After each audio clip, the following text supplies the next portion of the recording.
মুক্তা কি শুধু সমুদ্রেই পাওয়া যাবে না অন্য কোথাও নয়? এ ধারণা সম্পূর্ণ ভুল।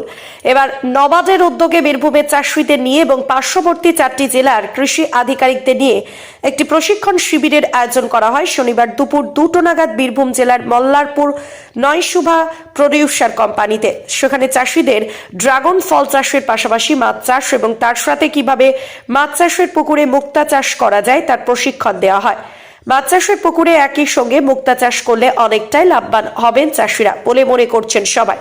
তবে বীরভূমের ডিস্ট্রিক্ট ডেভেলপমেন্ট ম্যানেজার অনুপম পাটনায়ক আমাদের জানান, ইতিমধ্যে বীরভূম ময়ূরেশ্বরের নজরুল সুকান্ত ক্লাবের প্রায় 150 জন মহিলাদের নিয়ে একটি প্রশিক্ষণ চালানো হয়।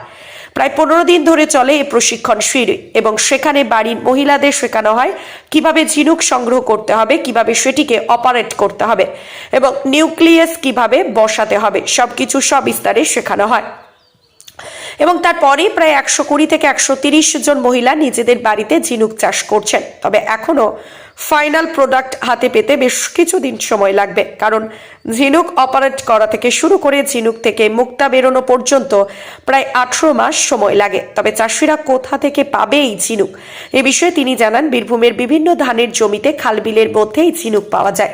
শুধুমাত্র নিউক্লিয়াস বাইরে থেকে আনতে হয়। একটি ঝিনুকের জন্য খরচা হয় মাত্র 10 টাকা এবং সেখান থেকে চাষ করে মুক্তা পেতে হাতে সময় লাগে 18 মাস এবং সেই মুক্তা 200 থেকে 500 এবং ভালো মানের হলো 1000 টাকাতেও বিক্রি হয়।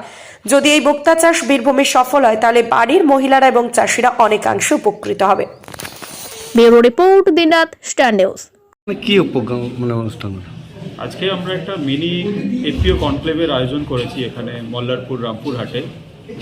আমাদের মূল উদ্দেশ্য হলো যে আমাদের যে এই ফার্মারদেরকে নিয়ে যারা কাজ করছে আমাদের পার্শ্ববর্তী জেলা, শুধু বীরভূম নয়, আমাদের পূর্ব পশ্চিম বর্ধমান, বাঁকুড়া এবং আপনার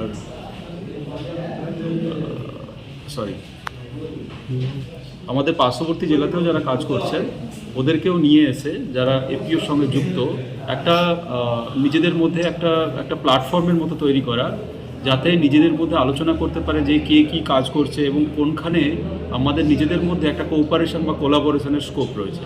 আমরা মূলত সেই উদ্দেশ্য নিয়েই আজকের এফপিও কনক্লেভটা করছি এবং আগামী দিনে যাতে আমরা নিজেদের মধ্যে একটা দিশা পেতে পারি সেই উদ্দেশ্যে এটা করা হচ্ছে এই মিটিংটা আজকে।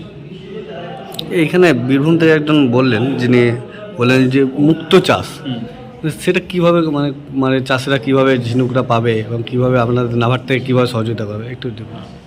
আমরা মুক্ত চাষ মানেই জানি মেনলি এটা সমুদ্রেই হয়, কিন্তু এটা একটা নতুন আমরা ট্রেনিংয়ের মাধ্যমে এটা শুরু করেছি। মুক্ত চাষটা আমাদের পুকুরেও সম্ভব এবং বীরভূমের পুকুর, বিশেষ করে আমাদের ময়ূরেশ্বর এই সাইডে, যেখানে সারা বছরই পুকুরগুলোতে জল থাকে এবং জলটাও বেশ মিষ্টি, কোয়ালিটিটা ভালো, সেখানে আমরা মুক্ত চাষের উপরে প্রথমে আমরা ফিজিবিলিটি স্টাডি করেছি যে এখানে সম্ভব মুক্ত চাষ বেসিক্যালি ঝিনুকের মধ্যে। তো তারপর আমরা 150 জন মহিলাকে, আমাদের এখানে একটা এফপিসি রয়েছে আমাদের Nazrul Sukanta farmers club FPC, তার সঙ্গে যুক্ত যারা মহিলা সদস্য তাদেরকে নিয়ে আমরা ট্রেনিং করেছি। এলইডিপি নামের একটা প্রজেক্ট রয়েছে এলইডিপি, সেখানে আমরা পুকুরের জলে মাছ চাষের সাথে সাথে কীভাবে মুক্ত চাষ করতে পারি তার উপরে ট্রেনিং হয়েছে। 15 দিনের ট্রেনিং ছিল। তো এখানে এক্সপার্ট দ্বারা কীভাবে বেসিক্যালি আপনার কোন ঝিনুকটা কালেক্ট করতে হবে, ঝিনুকটাকে কীভাবে অপারেট করতে হবে, নিউক্লিয়াস কীভাবে বসাতে হবে, সেগুলো শেখানো হয়েছে এবং অলরেডি করার পরে প্রায় 120 থেকে 130 জন মহিলা অলরেডি নিজেদের বাড়িতে এটা করছেন। এবং তবে এখনও ফাইনাল প্রোডাক্ট আসেনি, কারণ প্রোডাক্টটা ফাইনালি আসতে, মানে ঝিনুকটা ইমপ্ল্যান্ট করা থেকে ফাইনাল প্রোডাক্ট আসতে কারণ 18 মান্থস সময় লাগে। তো আশা করছি এটা যদি আমাদের সফল হয় তাহলে এখানে একটা ভালো একটা মুক্তর উপর একটা ভালো বিজনেসের স্কোপ তৈরি করা যাবে এবং একটা গ্রামের মহিলাদের বাড়িতে বসে একটা অ্যাডিশনাল ইনকামের ব্যবস্থা করে দেওয়া যাবে। ঝিনুকটা পাবে কী করে? এই যে ঝিনুকটা যেটা কালেক্ট করা হয় এটা কিন্তু লোকালি কালেক্ট করা, এটা কোথাও বাইরে থেকে আনতে হয় না। আমাদের যে ধানের জমি, খাল বিল, ওখানেই ওই ঝিনুকটা পাওয়া যায়। আর নিউক্লিয়াসটা ওদেরকে বাইরে থেকে আনতে হয়। বেসিক্যালি নিউক্লিয়াসটা হচ্ছে সেফ, নিউক্লিয়াসটা এবার কীরকম সেফ দিতে চায় সেরকম আনতে হয়।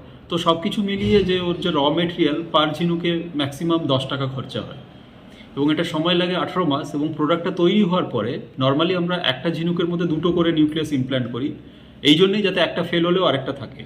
তো নর্মালি এখন যেটা মার্কেট রেট 200 টাকা থেকে 500, 1000, 1200 আছে, মানে মিনিমামও 200 টাকা, যেটা একদম ডিগ্রেডেড।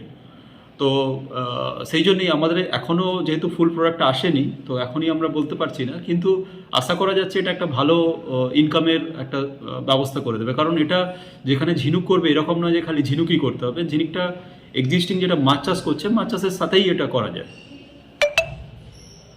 কি নাম স্যার? আমার নাম অনুপম পটনায়ক, আমি ডিজিএম নাবার্ড। প্রেজেন্টলি আমি বীরভূমে অ্যাজ ডিস্ট্রিক্ট ডেভেলপমেন্ট ম্যানেজার আমি রয়েছি।